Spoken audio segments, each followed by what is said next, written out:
আসসালামু আলাইকুম। প্রিয় দর্শক, কোমরের ব্যথা দিন দিন বেড়েই চলছে।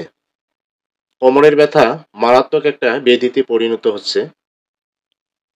প্রায় ৮০ ভাগ মানুষ কোমরের ব্যথায় আক্রান্ত। তাহলে আমাদের করণীয় কি?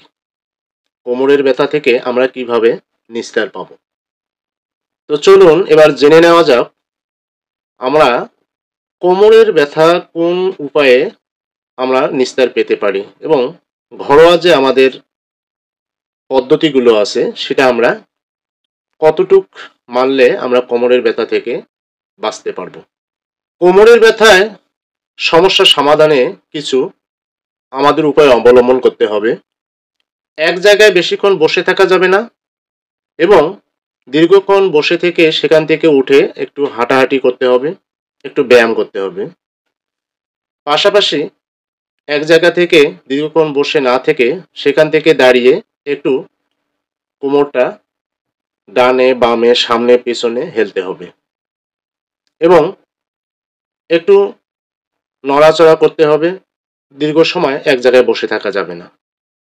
আর পাশাপাশি বাসায় আদা বাটা কোমরের মধ্যে যদি যে ব্যথা জায়গা আছে সেখানে যদি একটু ধরে রাখা যায় অনেকটাই ব্যথা কমে যাবে।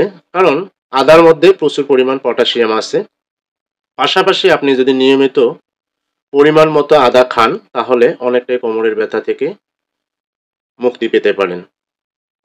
আপনি নিয়মিত প্রতিদিন হলুদ দুধের সঙ্গে মিশিয়ে খেতে পারেন এবং মেথি বীজ গুঁড়ো করে ব্লেন্ডারের মাধ্যমে গুঁড়ো করে সেটা প্রতিদিন সকালে ১ চামচ পানিতে ভিজিয়ে সেবন করতে পারেন।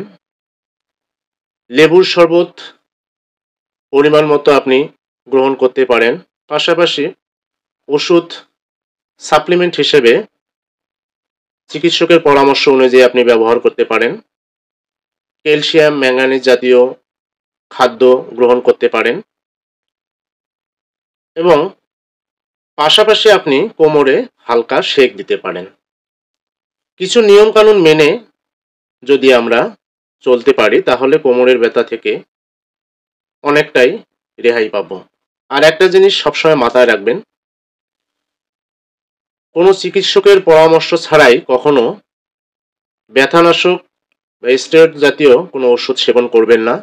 কারণ শরীরের জন্য বড় ঝুঁকির কারণ হতে পারে ব্যথানাশক ওষুধ।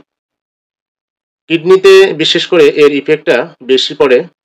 আপনারা ব্যথানাশক ওষুধ খাওয়ার আগে অবশ্যই চিকিৎসকের পরামর্শ নেবেন।